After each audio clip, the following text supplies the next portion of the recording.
চট্টগ্রামের পতেঙ্গা এলাকায় বিমান বাহিনীর একটি প্রশিক্ষণ বিমান দুর্ঘটনার কবলে পড়েছে। সকাল 10:30টার দিকে এ দুর্ঘটনা ঘটে।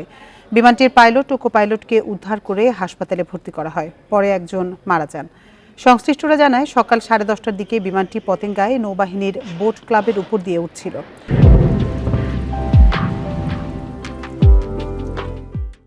হঠাৎ বিমানটির পেছনের দিকে আগুন দেখা দেয়।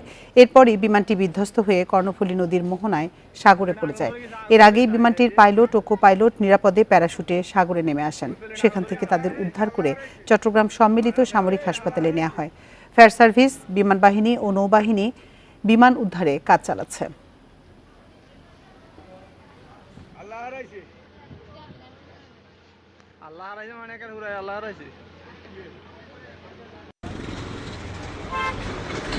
যখন ওরা কন্ট্রোল করতে পারে নাই, ল্যান্ড করতে চাইছিল, ল্যান্ড করতে পারে নাই, বাধ্যতামূলক ওনারা সাগরে নামাই দিচ্ছে। সামনে যেটা মনে পিছনে ছিল, পিছনেরটা আগে নামে গেছে, সামনে যখন মানে নামতে লেট হয়েছে, তার কারণ মনে হয় একটু সমস্যা হয়েছে।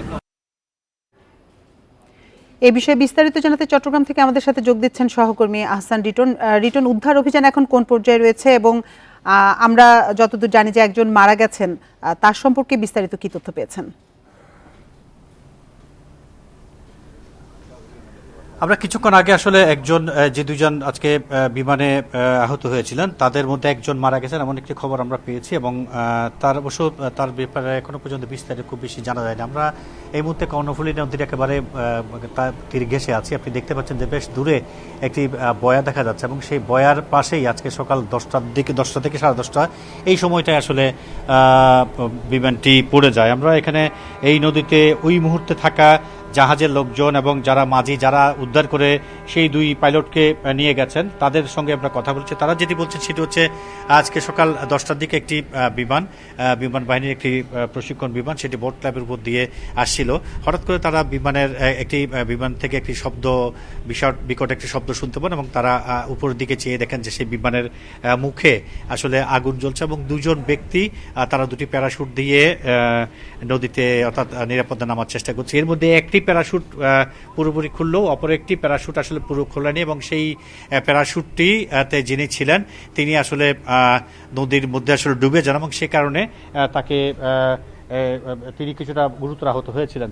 আমরা যেই সমস্ত মাঝি এবং তাদেরকে উদ্ধার করছেন তাদের সাথে কথা বলছি। তারা যেটি বলছেন সেটি হচ্ছে তারা ঘটনাটি যখন দূর থেকে দেখেন তখন তারা যাত্রী রেখে তারা সেই ঘটনাস্থলে যান এবং দুই নাবিককে তারা উদ্ধার করতে সক্ষম হন। একজনকে খুব ভালোভাবে তারা উদ্ধার করেন, অপর একজন তিনি আসলে মাটিতে ডুবেছেন এবং মাটি থেকে তারা যখন পানি থেকে তারা তোলেন তখন সেই ব্যক্তির নাক মুখ দিয়ে ফেনা বেরোতে দেখেন এবং অজ্ঞান অবস্থায় তাকে পাওয়া গিয়েছিল।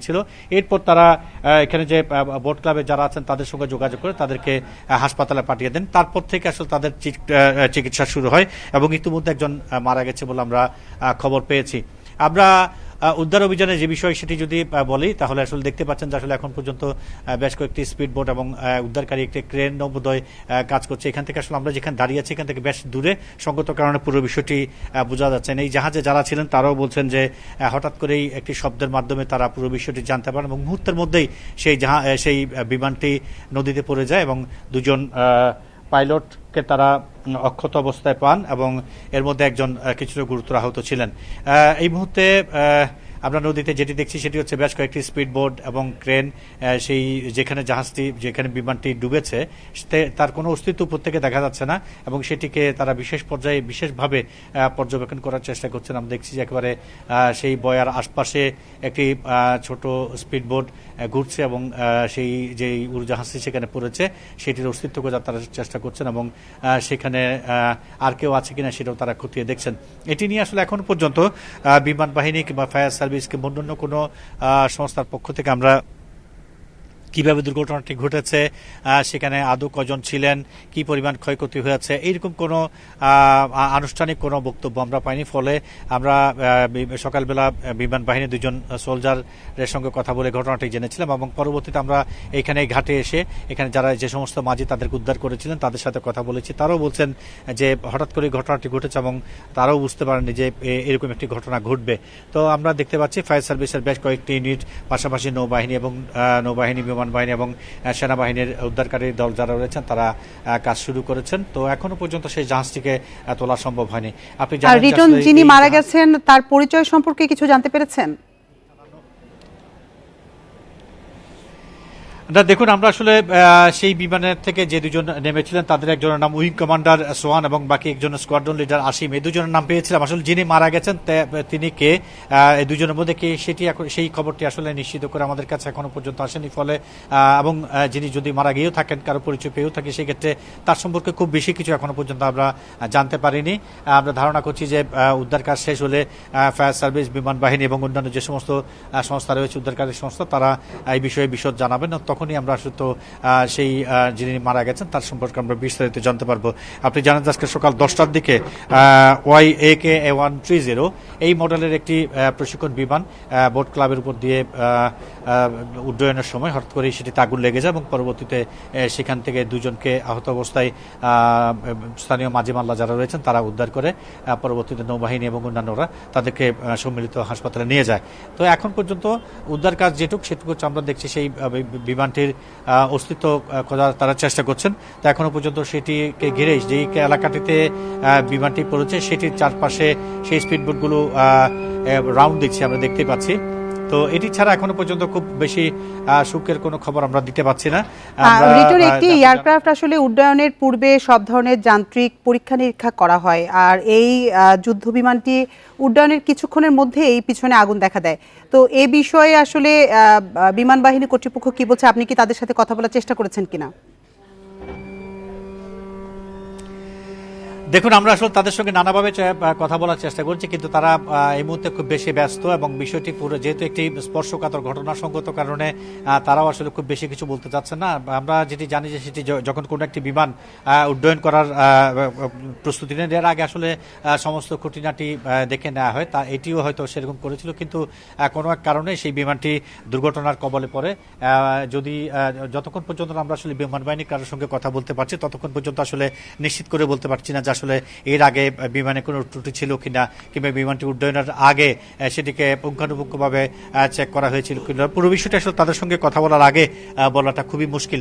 আমরা যেটি বলছিলাম সেটি হচ্ছে 2015 সালের 29 জন এরকম একটি বিমান যুদ্ধ প্রশিক্ষণ বিমান চট্টগ্রাম বন্দরের বহির্নোঙরে ভূপাতিত হয়েছিল। 2017 সালের 11 জুলাই আরেকটি বিমান চট্টগ্রামের লোহাগাড়া এলাকায় সেটি সমতলে পড়েছিল। অর্থাৎ এরকম ঘটনা অনেক একাধিকবারই ঘটেছে। তো এইটি আজকে যে ঘটনা, এটি কিছুটা যেহেতু দুজন পাইলটকে আমরা অক্ষত অবস্থায় পেয়েছিলাম, সঙ্গত কারণে সবার মধ্যে একটি আশার বিষয় ছিল যে শেষ পর্যন্ত হয়তো তারা দুজনকে প্রাণে রক্ষা করা যাবে। কিন্তু আমরা ইতিমধ্যে খবর পেয়েছি একজন মারা গেছেন এবং বাকি একজন এখনো পর্যন্ত চিকিৎসাধীন আছেন। যিনি চিকিৎসাধীন আছেন তিনি সুস্থ হওয়ার পরে এবং বিমান বাহিনী যদি আমাদেরকে আনুষ্ঠানিকভাবে বিষয়গুলো জানায় তখন আমরা জানতে পারবো যে আসলে।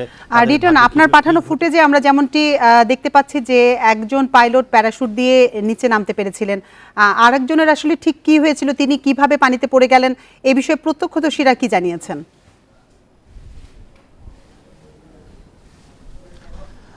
প্রত্যক্ষদর্শীরা যেটি বলছেন সেটি হচ্ছে তারা এখানে একেবারে নদীর যে ঘটনা বিমানটি যেখানে পতিত হয় তার আশপাশে ছিলেন। এখানে একটি ছোট 15 নম্বর ঘাট আছে যেখান থেকে যাত্রী পারাবার হয়। তারা আসলে একটি বিকট শব্দ শোনার পরে তারা সেই বিমানের দিকে তাকিয়ে দেখেন। পাশাপাশি আমি এখন যে জাহাজটিতে দাঁড়িয়ে আছি এখানেও যে সমস্ত কর্মচারী কর্মকর্তারা রয়েছেন তারা জাহাজের ডেকে অবস্থান করছিলেন এবং তারা যেটি বলছেন সেটি হচ্ছে বিমানটিতে শব্দ হওয়ার পর তারা প্রথমে আগুন দেখতে পান এবং তারপর তারা দেখেন যে দুই পাশে দুজন ব্যক্তি প্যারাশুট দিয়ে নেমে যাচ্ছে, নিচের দিকে আসছেন। একজনের প্যারাশুট একেবারে ভালোভাবে খুলে যাওয়া, অর্থাৎ উনি বেশ শান্তিপূর্ণভাবে নিচের দিকে নেমেছেন, কিন্তু একটি প্যারাশুট পুরোপুরি খোলেনি। ফলে সেটি একেবারে সরাসরি পানিতে ডুবে যায় এবং এখান থেকে মাঝি মাল্লারা যখন সে তাদেরকে উদ্ধার করার জন্য যায় তখন তিনি বেশ গভীরে ছিলেন এবং তাকে তোলার পর তার নাক মুখ দিয়ে তারা ফেনা দেখতে পারে এবং তখনই তারা আশঙ্কা করেছিলেন যে এই ব্যক্তি হয়তো বাঁচবে না এবং হয়তো তিনি মারা গেছেন। কিন্তু তিনি স্কোয়াড্রন লিডার এবং উইং কমান্ডারের মধ্যে কে আমি ঠিক বলতে পারছি না, সেটা হয়তো বেলা বাড়ার পরে আরও তাদের সঙ্গে কথা বলার পর আমরা জানতে পারবো। এটি হচ্ছে আসলে বিষয়। একটি প্যারাশুট খুব ভালোভাবে অবতরণ করেছে নিচে, তাতে সেটি ভেসে ভেসে পানিতে পড়েছে। তিনি একেবারে ছিলেন, অক্ষত ছিলেন, কিন্তু আরেকজন যেহেতু প্যারাশুটটি পুরোপুরি খোলেনি, সেটি মুহূর্তের মধ্যে পানিতে ডুবে যায় এবং কিছুটা কাদার মধ্যেও তাকে পাওয়া যায়, যে কারণে তিনি বেশ গুরুতর আহত হন। হাসপাতাল নেওয়ার পর তিনি আসলে মারা গেছেন বলে আমরা জানতে পেরেছি। তো এর বাইরে যেই বিষয় সেটি হচ্ছে, আমরা এখন পর্যন্ত এখানে আছি, বিমান বাহিনী, ফায়ার সার্ভিস এবং অন্যান্য বাহিনী যে সমস্ত উদ্ধারকারী টিম রয়েছে তাদের সাথে কথা বলার চেষ্টা করছি। তারা সবাই আসলে এই মুহূর্তে তাদের যে উদ্ধার অভিযান সেটি নিয়ে ব্যস্ত আছেন, ফলত কারোর সঙ্গে কথা বলছেন না, যে কারণে আমরাও আসলে অনেক কিছুই এখনো পর্যন্ত নিশ্চিত করে বলতে পারছি না। তো শেষ যে খবর সেটি হচ্ছে এখনো পর্যন্ত উদ্ধার তৎপরতা চলছে।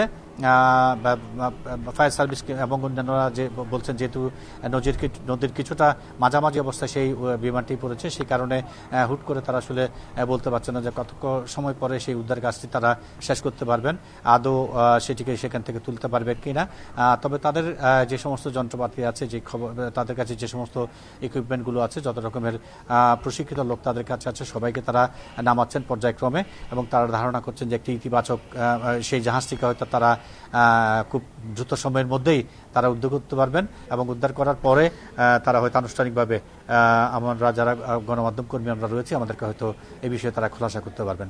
তো এই হচ্ছে চট্টগ্রাম থেকে প্রশিক্ষণ বিমান নদীতে পড়ে যাওয়ার বিষয় আমার কাছে এখন পর্যন্ত সর্বশেষ। চট্টগ্রাম থেকে বিমান বাহিনীর প্রশিক্ষণ বিমান বিধ্বস্তের সবশেষ ঘটনা জানাচ্ছিলেন আমাদের সহকর্মী আহসান লিটন।